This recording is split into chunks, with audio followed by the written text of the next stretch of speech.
Welcome wanderers of the world to Dovii Forum, where the pulse of the global heart beats strong.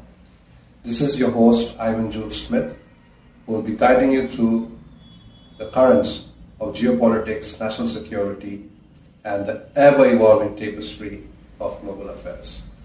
Today, we will be talking about a very special deal that has been signed between the government of India and the government of Guyana. So we will be talking more about it. Why this is important, I feel, it's not a very big deal, but why it's important, because what I see is India is getting into South America.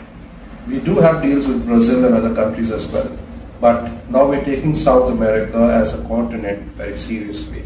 And we'll talk more about Guyana, and I'll tell you more about it. It's very interesting. I myself did not know about Guyana much. I came to know more about Guyana, and I would like to share it with my viewers. So stay with me while we get on with it.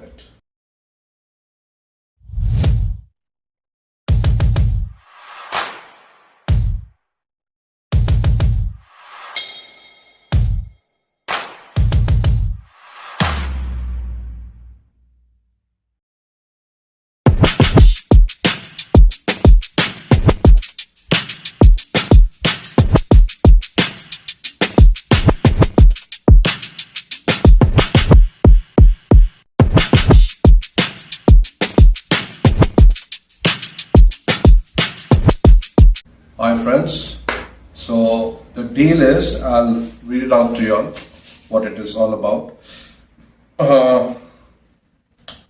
The government of Guyana and the government of India has signed a special deal, a letter of credit for defense equipments, that is 23.27 million for aircraft procurement. That has been signed between Guyana and India. So basically, Guyana would be purchasing 2 aircrafts for the Guyana Defense Force, that is GDF, and the deal has been signed and sanctioned by the Export-Import Bank of India for the procurement of 2 aircrafts. Now, why I'm telling you all this? The president of Guyana had visited even India. His name was Irfaanali in 2023, and he even visited the Hindustan Aeronautics Limited. He's seen the entire infrastructure and everything, and now this deal has been signed. This is very significant. This is very, very significant for us, because we hear people from India talking about, going to Canada, America, Australia, Ireland, UK, even the US. But we very rarely hear about people wanting to go to South America. I'm sure there is a great proportion of the Indian community there too, but it's not seen as a destination of choice, first choice. So today, apart from giving you information about this particular deal, we will also be knowing more about Guyana as a country. I'll be playing a short video which has been posted on YouTube by Geo-Political TV. So we'll be taking a look of that video as well. Now, the ceremony was attended by the High Commissioner of India to Guyana, Dr. Amit Tilang, Chief of Staff of GDF, Brigadier Omarkhan, and Chief Planning Officer, Dr. Tarachand Balgobin. Can you all actually hear the names? Tarachand Balgobin was the Chief Planning Officer, Dr. Tarachand Balgobin. GDF Brigadier is Omarkhan. Okay, so it tells you that there are a large population of Indians that are present in Guyana as well. Now, what I like to know, before this event, before this particular deal that was being signed, 100 million was also given as a line of credit when Dr. S. Shankar, our foreign minister, had visited Guyana. So India is expanding, and it's for the good of both nations. And India's capacity building measures has also been shared with Guyana. They have demonstrated it by initiating to train the Guyanese people, to train the Guyanese officials under Indian Technical and Economic Cooperation Program. So basically, the areas that we are strong in, we will modify and bring them to that level, the Guyanese population. So that's where we are collaborating. So that's what I'm trying to say. It is not all about competition. Like we talk about America and China or Germany, it's not about competition, it's about collaboration. When you collaborate, there's a sense of trust. And that's what I can see that is being built currently between India and Guyana. Now, we've all heard that there had been some issues between the Maldives and India. And what's happening currently is a lot of tourists that first used to go to Maldives are flooding Sri Lanka.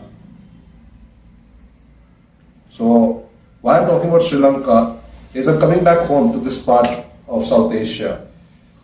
Sri Lanka was also in a bad state, economic state. We all know about it. They were bankrupt completely. India extended around 4.5 billion to them and made the country stable. Sri Lanka depends, large amount of the economy depends upon tourism. So I urge all those people who wish to go to tourist destinations, beaches and things like that, do give a chance to even Guyana, like we have given a chance to even Sri Lanka. So stay with me while I talk more about it after we watch this particular video. And 10 places to visit in Guyana that are worth the trip. That's what's the name of this video. And as I said, it's being posted by Geo-Politics TV. So let's take a look of the country, and I will share a little bit more about its people as well. Okay? So 3, 2, and places to visit in Guyana. and go. Guyana is a country in South America that is located on the continent and is surrounded by the Atlantic Ocean. George is the city's capital, and like any other country, Guyana has its share of interesting spots to visit. This English-speaking country is culturally linked to the Caribbean, with cricket and calypso music. This is the world's third smallest sovereign state on the continent of South America, with a wealth of gorgeous and stunning sights to explore. Grace Media. What is calypso music? Please let me know in the comments below. Guyana. Please be sure you subscribe to this channel as we begin the countdown. Okay, Grace Media. Shell Beach. Everyone enjoys going to the beach to unwind and get some fresh air. Guyana, like every other country, has a beach where you may cool off from the sun's rays. The most well-known beach in the country is the Shell Beach. If you're not in the mood to swim, that doesn't mean you can't go to this beach. Some people gathered here to see the annual turtle nesting phenomenon. Late March through late August is the best time to observe this.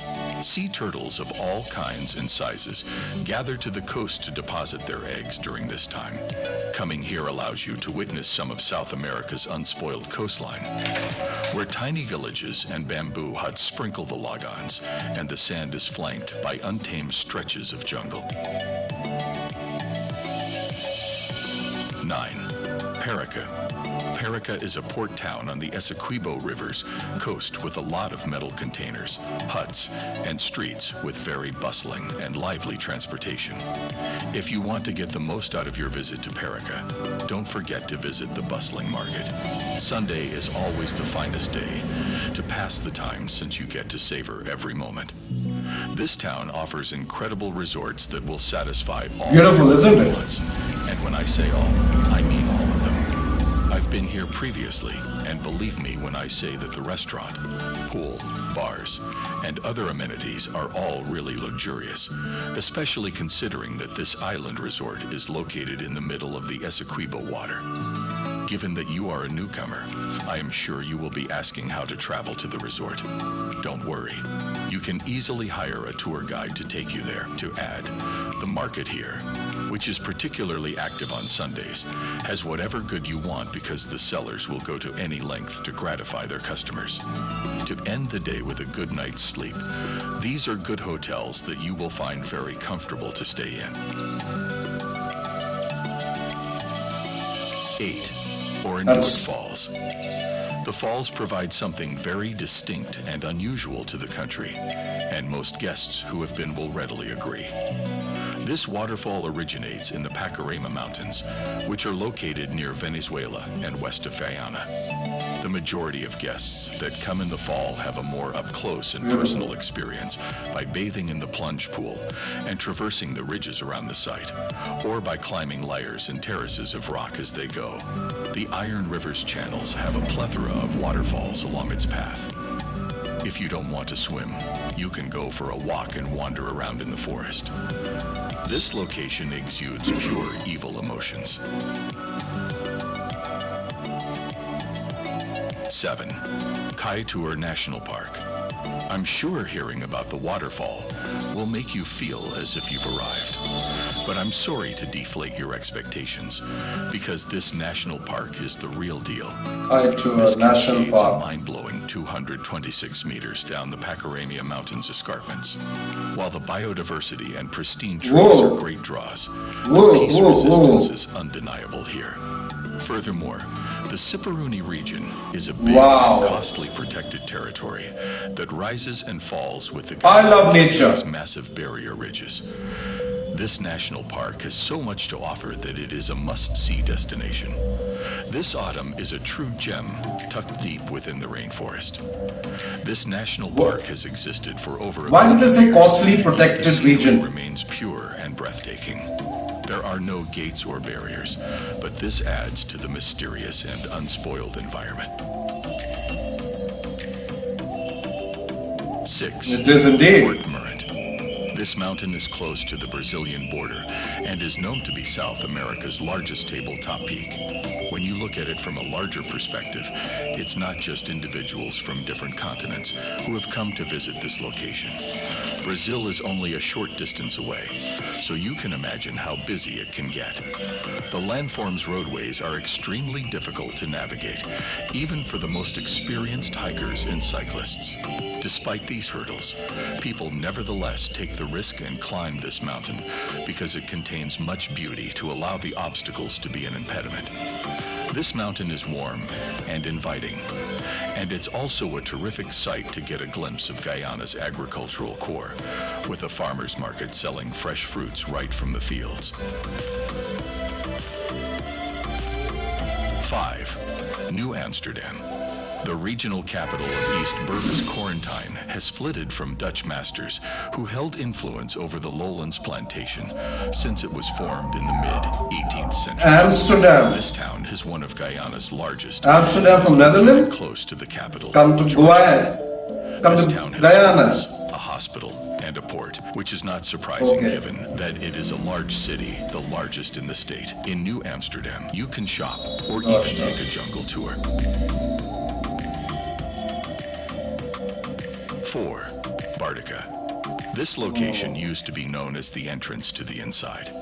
It was a popular stopping point for prospectors and miners on their route to the far-flung gold and mineral dig sites that erupted in bucket loads between the mountain Potero Siparuni in the previous century.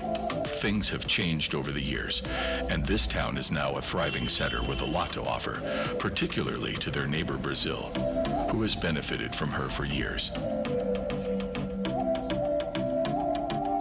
3. Iwakrama Forest. The forest is one of the world's few remaining swaths of pristiner primeval rainforest.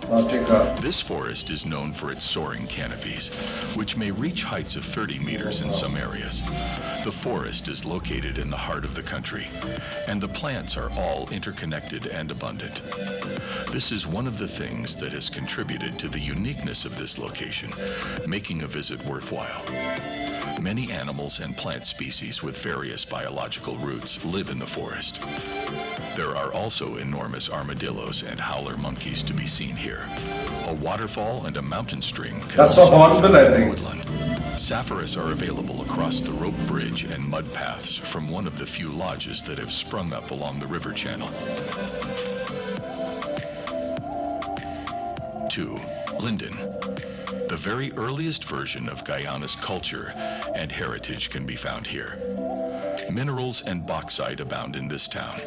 Tourists who come here are particularly interested in seeing and watching numerous sorts of birds and animals. Linden has a highly rich soil and a lush green forest that is home to a variety of animal species. Thousands of prospectors and miners flock to this tropical location to harvest bauxite from the hills that line the Demerara River. The Linden Museum of Socio-Cultural Heritage in the heart of town chronicles the history and development of this mining past, revealing the progression of the town from a tented outpost in the early 1900s to a mechanized industrial center today, even if many of the shaft mines have since closed. 1. Georgetown.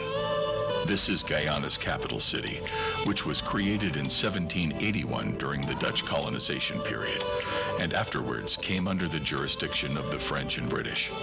Indeed, Georgetown's golden age coincided with the peak of colonial authority in the United States, as its name, named after England's King George III, suggests. Dutch, Miners, French, plantation and British. builders, architects, statesmen, and others flocked to Demerara Maheka to help as the city transitioned from Dutch to French to British rule. There are numerous administration and government buildings, as well as hotels, in this area. This town is well known for its calming effects. There is also a beautiful rainforest and an interesting wildlife reserve in this town. The port serves the town's economy, as well as the rest of the country. What good is a capital city if it doesn't have a beach? Beaches, on the other hand, must be accessible. The beach here affords another lovely perspective of the city. Oh, I love beaches. Discover Guyana's beating heart with a variety of significant attractions such as the Kaieteur Falls, Iwakrama animals, and savanna culture such as rodeo stories. Be inspired by the natural wonders and unique ecology. Make this country the location of your next vacation. For more interesting updates, please like, share, comment, subscribe, and turn on your notifications.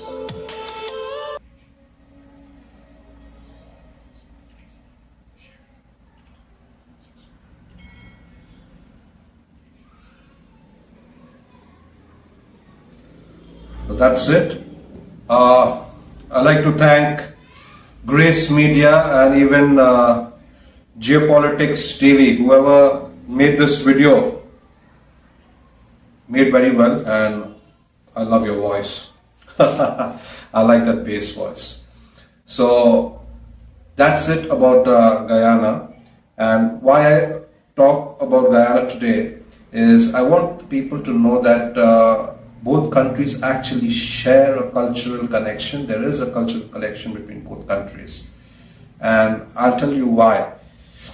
During this is the population diaspora of Guyana, and this is according to 2012. The Christian population, which is a majority, is 63%.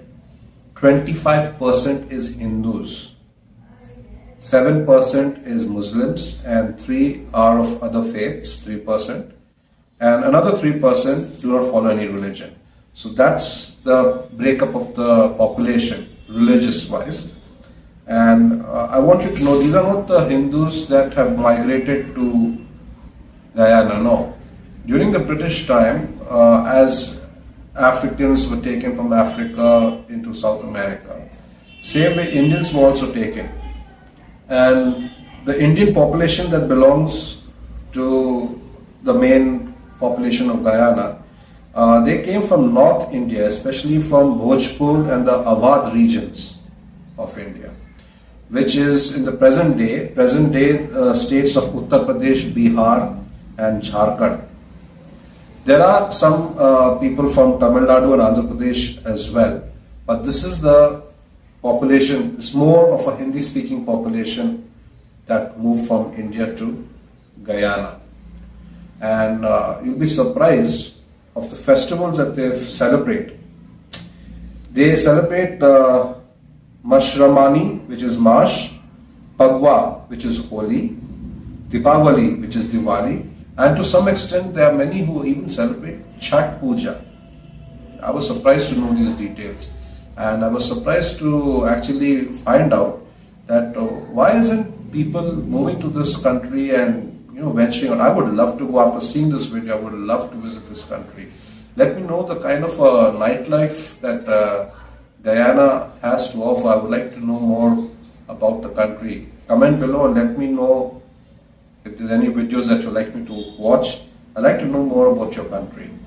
So those people, especially Indians who are traveling to Sri Lanka and other places, I suggest have this on your travel destination as well, this country, and I'm sure that you will feel at home because there's a big population of Indians over there. And in fact, I think the population is almost like half are Afro and the native kind, and half are Indians with the native mix. So definitely it's a country worth to visit. So let me know how you like this video, and let me know the kind of videos you like me to make. Comment down below, like my channel, share my channel, and don't forget to hit the notification bell. Please do subscribe to it.